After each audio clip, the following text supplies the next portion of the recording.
Boa noite, professor. Meu nome é Rafael Messias Pignaton dos Santos e hoje eu vou apresentar a explicação e a resolução dos exercícios do capítulo 8 do livro Linguagem C Completa e Descomplicada do André Bax. E agora eu vou compartilhar a tela para que o senhor consiga ver a apresentação dos slides.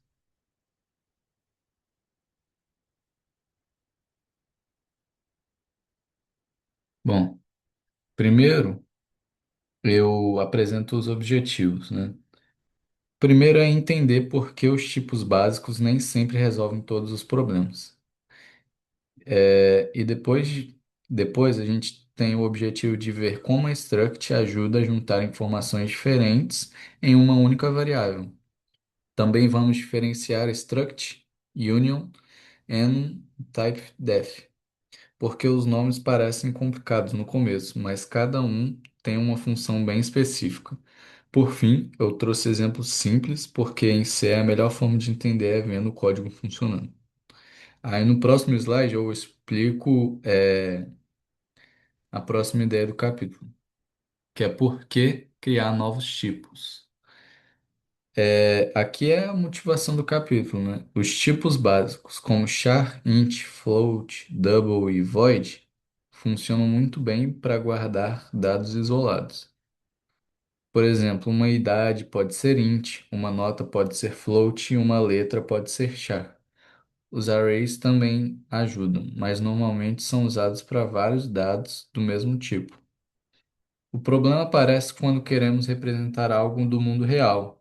Um cadastro, por exemplo, não tem só um número, ele mistura nome, idade, rua e número da casa. Um aluno mistura matrícula, nome e notas. Um ponto no plano XY, por exemplo. Então, para não deixar o programa cheio de variáveis soltas, a linguagem C permite criar tipos mais organizados. Aí, com essa motivação, agora a gente pode entrar na primeira ferramenta, que é struct. Bom, a primeira ferramenta do capítulo é struct. A palavra struct vem de estrutura. A ideia principal é agrupar vários dados que podem ser de tipos diferentes dentro de uma única variável.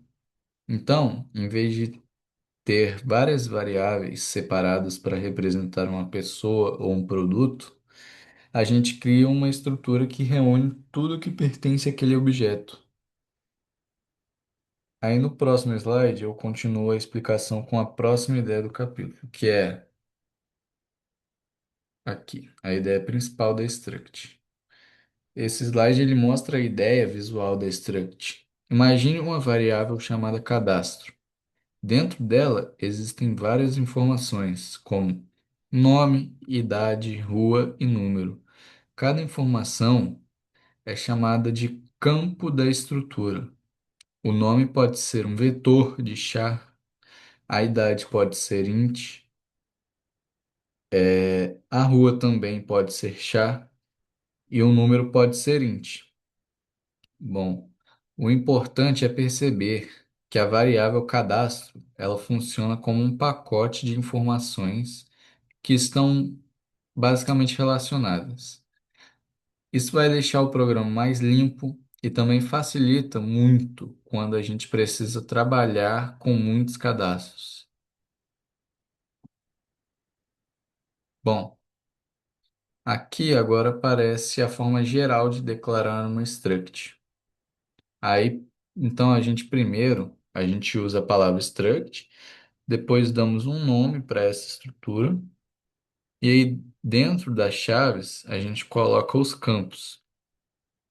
Cada campo é declarado como uma variável normal, com tipo e nome. Um detalhe muito importante é o ponto e vírgula depois da chave final. Esse é um erro muito comum.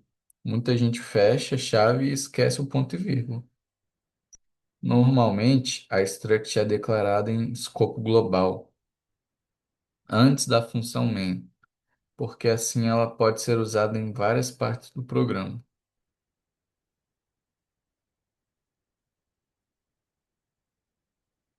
Aqui a gente tem um exemplo concreto. A struct cadastro, ela possui quatro campos: nome, idade, rua e número. Então a gente consegue observar que os campos não precisam ter o mesmo tipo. Nome e rua são strings, ou seja, vetores de char.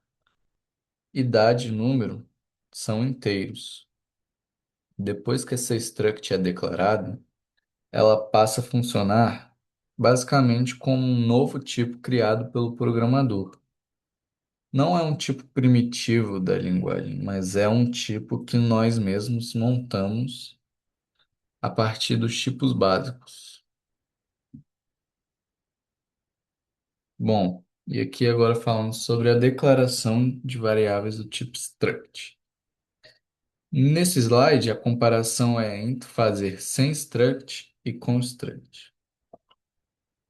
Sem struct, para cada pessoa, seria preciso criar nome um, idade um, rua um, nome 2, idade 2, rua 2 e assim por diante. Ou seja, a gente ia ficar fazendo um código repetitivo e ia ficar muito trabalhoso dependendo do tamanho e da quantidade de coisas que eu quero cadastrar.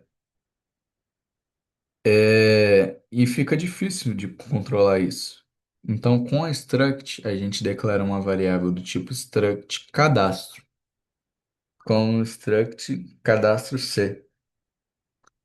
Também podemos declarar várias C1, C2, C3, por exemplo. A vantagem é que cada variável carrega o conjunto completo de dados, deixando o código muito mais organizado.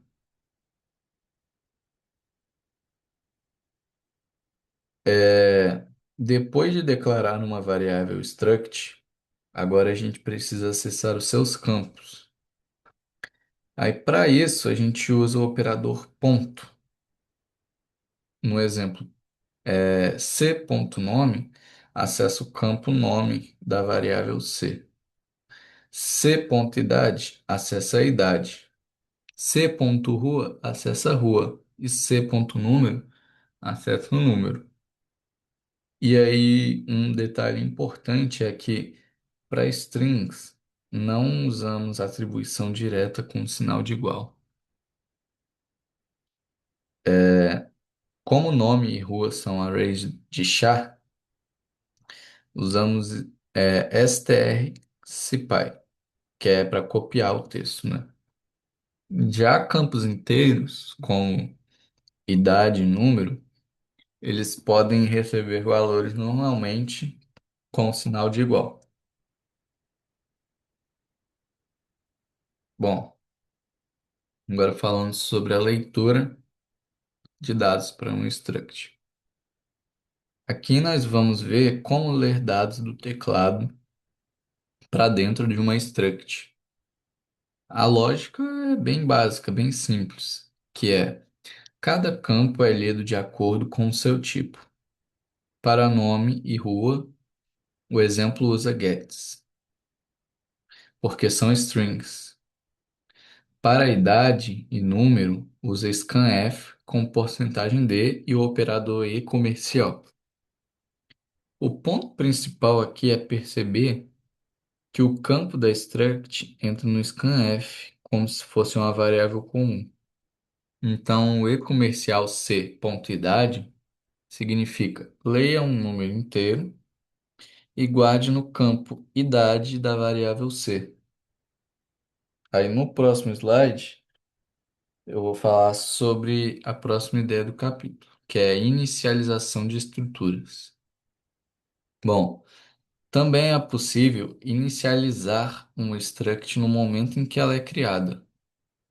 Então, no exemplo aqui, os valores aparecem entre chaves, que é Carlos 18, Avenida Brasil e o número 1082. Bom, a ordem dos valores, ela precisa seguir a mesma ordem que os campos foram declarados na struct. Então, o primeiro valor vai para o nome, o segundo vai para a idade, o terceiro para a rua e o quarto ele vai para o número. Então, se algum campo não for preenchido, ele pode receber zero ou string vazia, dependendo do tipo. E aí, no próximo slide, eu continuo a explicação com a próxima ideia do capítulo, que é array de estruturas. É, Agora a gente vai entrar em uma parte muito útil, que é array de estruturas. Quando eu escrevo struct cadastro C e aí entre colchetes 4, eu não estou criando uma única pessoa. Estou criando um vetor e aí esse vetor ele vai ter quatro posições. E aí cada posição é uma struct completa. Então C0 tem nome e idade. C entre colchetes tem nome e idade. E assim por diante. Aí, para acessar um campo dentro do vetor, basicamente vai ser o seguinte: a ordem correta é C I ponto campo. Primeiro eu escolho a posição do vetor, depois eu escolho o campo daquela estrutura.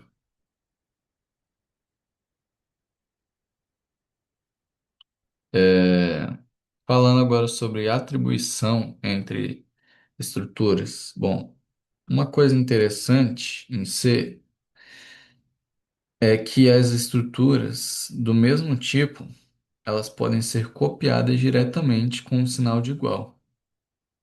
Então, no exemplo aqui que a gente tem no slide, P1 ele recebe P2.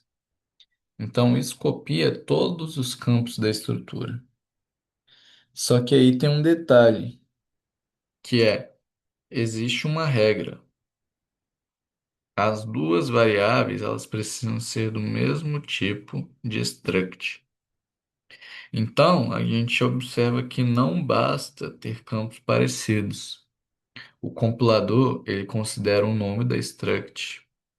Então, tipos diferentes, eles não devem ser tratados como iguais. Bom, struct aninhada. A struct, ela também pode conter outro struct dentro dela. Bom, esse é um recurso chamado de struct aninhada. Aí no exemplo que foi trazido aqui no slide, primeiro é criado uma struct endereço com rua e número. Depois, dentro da struct cadastro, existe um campo chamado ender, que é do tipo struct endereço. Isso é útil porque endereço pode ser reaproveitado em outros cadastros. Então, para a gente acessar, a gente usa ponto duas vezes. Por exemplo, c.ender.rua. Então, aí primeiro eu vou entrar no cadastro, depois eu vou entrar no endereço e depois acesso à rua. Próximo slide, que é o resumo da struct.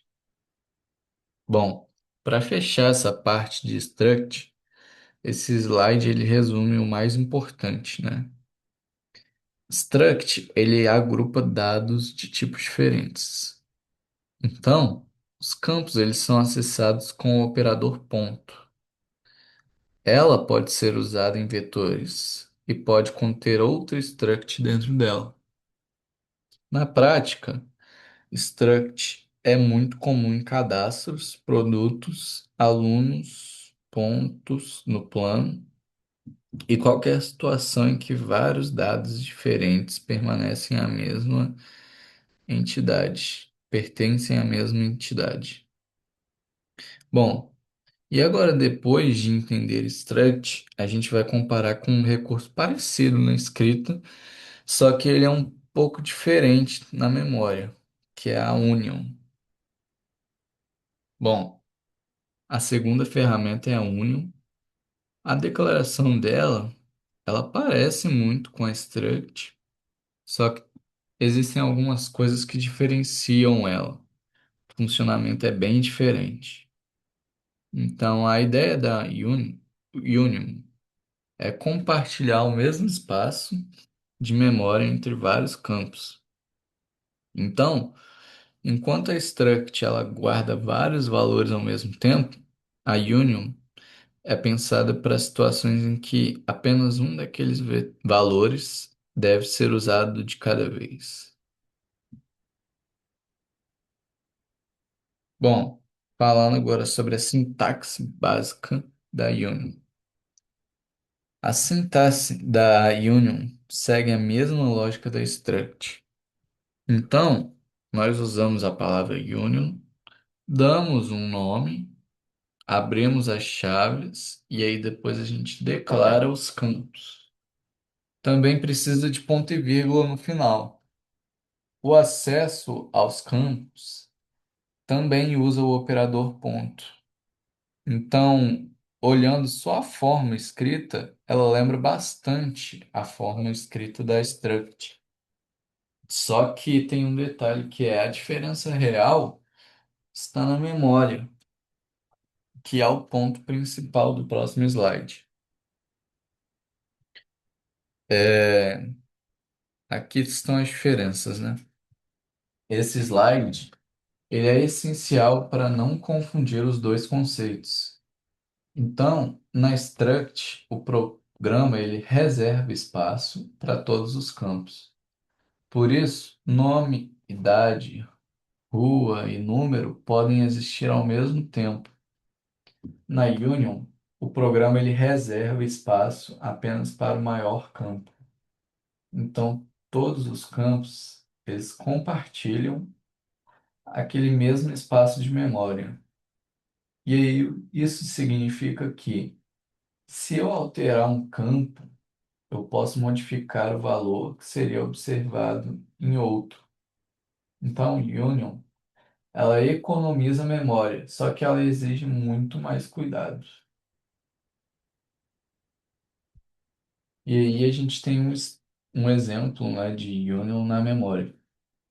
No exemplo aqui, a Union tem dois campos, um short int, que ocupa 2 bytes na memória, e um unsigned char, que ocupa 1 byte. Como a Union reserva espaço para o maior campo, ela vai ocupar 2 bytes. O char e o short, eles usam o mesmo espaço de memória, não espaços separados. Então é por isso que esse tipo de recurso ele aparece mais em situações específicas. Só como, por exemplo, quando a gente precisa interpretar os mesmos bytes, só que esses bytes eles estão em formas diferentes. E aí no próximo slide eu continuo a explicação com a próxima ideia do capítulo, que é o cuidado, né, com a union. Aqui fica o principal alerta sobre a union. Em geral, apenas um membro deve ser considerado válido por vez. Se eu gravei no campo X, devo interpretar aquele valor como X. Se depois eu gravar no campo C, o valor anterior pode ser alterado. O programador, ele precisa saber qual campo foi usado por último. Então é por isso a union não é algo que usamos em qualquer programa simples. É útil, só que quando existe uma necessidade clara de economia ou interpretação de memória. E aí, saindo da parte de memória, a gente vai ver agora uma ferramenta para deixar as constantes mais legíveis. E o nome dessa ferramenta, ela é Enum. Bom, a Enum é a terceira ferramenta que a gente está vendo. Enum vem de enumeração. Ela serve para criar uma lista de constantes com nomes significativos. Isso ajuda muito quando um programa tem opções fixas. E aí a gente tem alguns exemplos, né, de coisas que são opções fixas, como por exemplo, os dias da semana, os estados de um sistema, meses, tipos de operação ou respostas possíveis. E aí no próximo slide eu continuo a explicação sobre a ideia principal da Enum.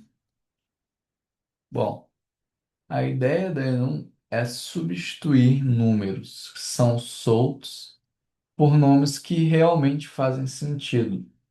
E aí a gente tem algum exemplo aqui, que em vez de escrever zero para domingo, um para segunda e dois para terça em várias partes do código, eu posso criar uma enumeração com os nomes domingo, segunda e terça.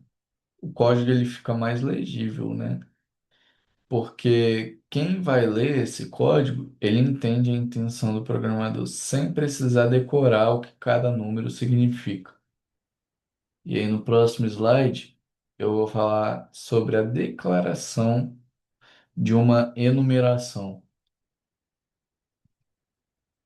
Bom, nesse exemplo aqui, nós temos a enum semana. Aí dentro dessa enum chamada de semana, aparecem os dias da semana. Depois, a gente vai declarar uma variável enum semana s e podemos fazer s igual a segunda. Isso deixa claro que a variável representa um dia da semana. Então, assim como struct e a union, a enum também precisa do ponto e vírgula no final da declaração. Esse é um detalhe bem simples, só que aparece, né, como erro de compilação. Aí no próximo slide eu vou falar sobre as características um pouco mais internas, né, da enum. São os valores inteiros. Bom, por dentro, uma enumeração, ela trabalha com valores inteiros. Por padrão, a primeira constante, ela recebe valor zero. A segunda recebe o valor um. A terceira ela recebe dois. E assim por diante. Vai seguindo essa lógica aí, essa ordem. Então, domingo vale zero. Então, consequentemente, a gente tem que segunda vai valer um, terça vai valer dois, quarta vai valer três e assim sucessivamente. Só que a vantagem não é o número em si. A vantagem é dar um nome para esse número. Então, quando a gente dá nome a esse número, o código ele fica muito mais fácil de se entender e de manter, né? Aí agora eu vou falar sobre a definição de valores de forma manual. Existe essa possibilidade de definir valores manualmente dentro da enum. Então, aqui no exemplo, a gente tem domingo começa com um. Então, a segunda ela passa a valer 2. A terça ela vale 3. Depois, quarta é definida como 7. A partir dela, quinta vira 8, sexta vira 9 e sábado vira 10. Então, basicamente, a regra aqui é quando um valor é definido, manualmente os próximos continuam a contagem a partir dele. E agora, depois das enumerações, falta ver como criar apelidos para tipos, o typedef. Bom, agora chegamos ao typedef. O typedef, ele não serve para agrupar campos, nem também para compartilhar memória. Ele serve para basicamente criar um nome alternativo para um tipo já existente. É como se nós criássemos um apelido para um tipo. Esse recurso ele costuma ser usado para deixar declarações mais curtas e mais fáceis de ler. E aí no próximo slide eu vou falar sobre o que o typedef faz. A forma geral é typedef, tipo, underline existente novo, underline nome. Então, no exemplo, typedef int inteiro cria o nome inteiro como sinônimo de int. Então, int x e inteiro y são declarações equivalentes. É importante a gente ressaltar que o typedef ele não cria um tipo completamente novo, independente. Ele apenas cria outro nome para um tipo que já existe. Então, por isso, ele deve ser usado com cuidado e com clareza. E agora eu vou falar como a gente faz para fazer o typedef com struct. Bom, um uso muito comum de typedef é junto com struct. Sem o typedef, normalmente precisamos escrever struct cadastro C. Com o typedef, nós podemos criar um apelido como CAD e depois declarar apenas CADC. Isso deixa o código muito mais curto. No exemplo, a struct com nome, idade, rua e número recebe o apelido CAD. A partir daí, CAD representa aquele tipo de estrutura. Só que a gente precisa ter alguns cuidados com o typedef. É, apesar de ser útil, o typedef pode deixar o código confuso se ele for mal utilizado.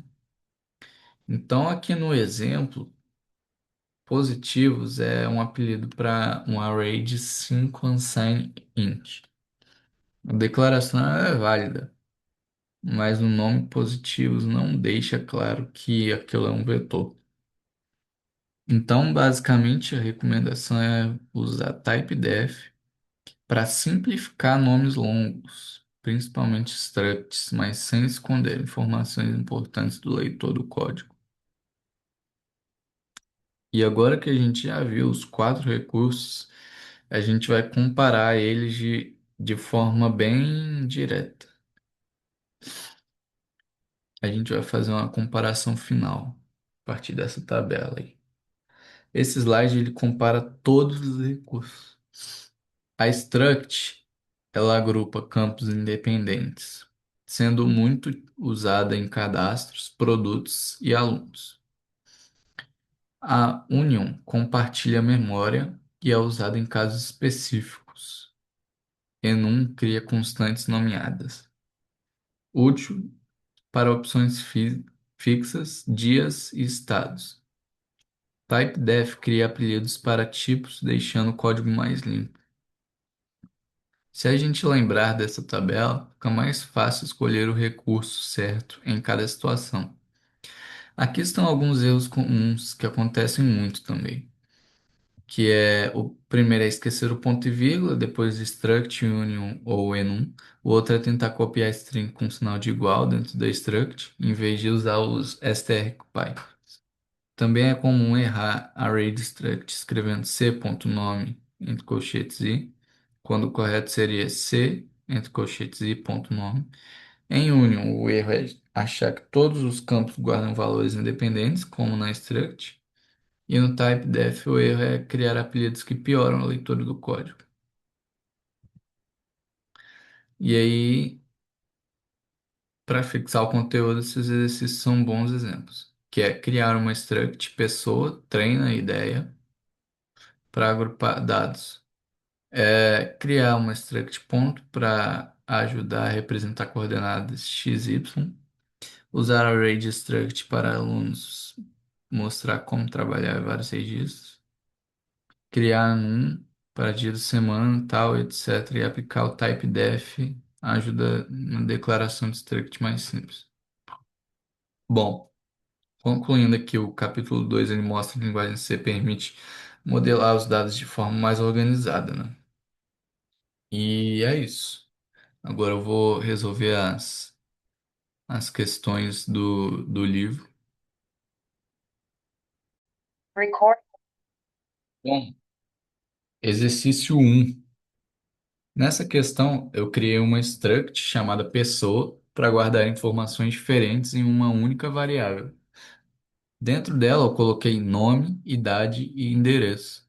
Depois, no main, que é a função principal, eu li esses dados com scanf e imprimi cada campo usando um operador ponto.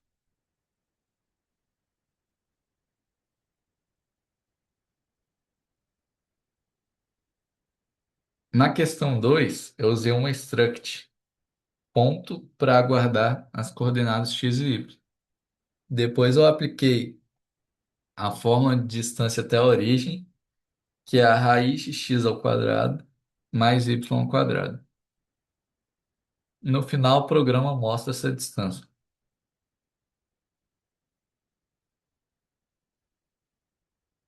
Bom, exercício 3 é uma questão parecida com a anterior, só que agora eu tenho dois pontos. Então eu leio x e y do primeiro ponto e x e y do segundo.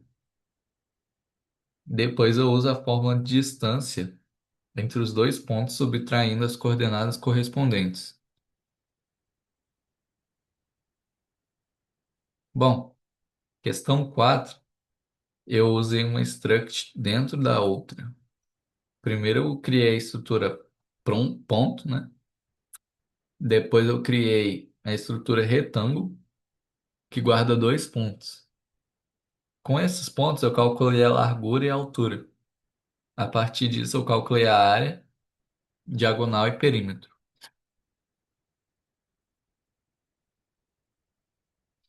A questão 5 ela pede para verificar se o ponto está dentro do retângulo. Aqui eu leio os dois pontos, que formam um retângulo, e depois leio um ponto qualquer, para saber se ele está dentro. Eu verifico se o x dele está entre os limites horizontais do retângulo e se y está entre os limites verticais. Aqui ele pede o aluno com maior média, no exercício 6. Nessa questão, eu usei um vetor de struct, porque são vários alunos. Para cada aluno, eu guardo as notas e calculo a média. Depois comparo as médias e vou guardando qual aluno teve a maior média. Bom, maior hora, né? Exercício 7. Para comparar horários, eu transformei cada horário em segundos. E aí isso vai facilitar porque em vez de comparar hora, minuto e segundo separados, eu comparo apenas um número inteiro. O maior número de segundos representa o maior horário.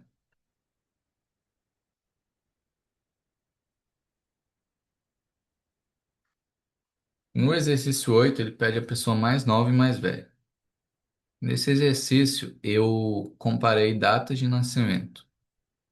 Para saber quem é mais velho, olha o primeiro ano menor.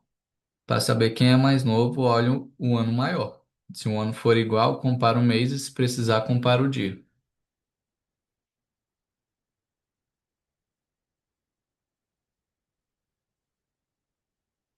Esse é o exercício 9. Ele pede o atleta mais alto e mais velho. Aqui eu usei um vetor de atletas. Cada atleta tem nome, idade, altura e outras informações.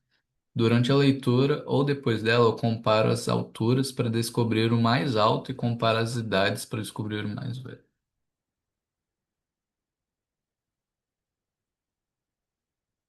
Questão 10 pede para ordenar os atletas por idade. Nessa questão, depois de guardar os atletas em um vetor struct, eu fiz uma ordenação simples. Eu comparo as idades e quando encontro alguém mais velho fora da posição correta, faço a troca usando uma variável auxiliar. Questão 11 pede dias entre duas datas. A ideia dessa questão foi transformar cada data em uma quantidade total de dias. Depois que as duas datas viram números, basta subtrair uma da outra. Também considerei ano bissexto para deixar o cálculo mais correto. Questão 12 pede enum dos dias da semana. Nessa questão eu usei enum para representar os dias da semana. Em vez de trabalhar só com números soltos, eu dou o nome para eles, como segunda, terça e quarta. Depois uso o switch para mostrar o nome do dia escolhido. Exercício 13 pede, né, o enum dos meses do ano. Aqui o enum ele foi usado para representar os meses do ano. O usuário ele escolhe um mês e o programa mostra informações sobre ele, como nome e quantidade de dias. O switch deixa essa verificação mais organizada. Exercício 14 pede o enum da lista de compras. Nessa questão, eu usei o enum para representar itens de lista de compras. Cada item recebe um nome no código. Depois o usuário escolhe uma opção e o programa mostra o produto e o preço correspondente.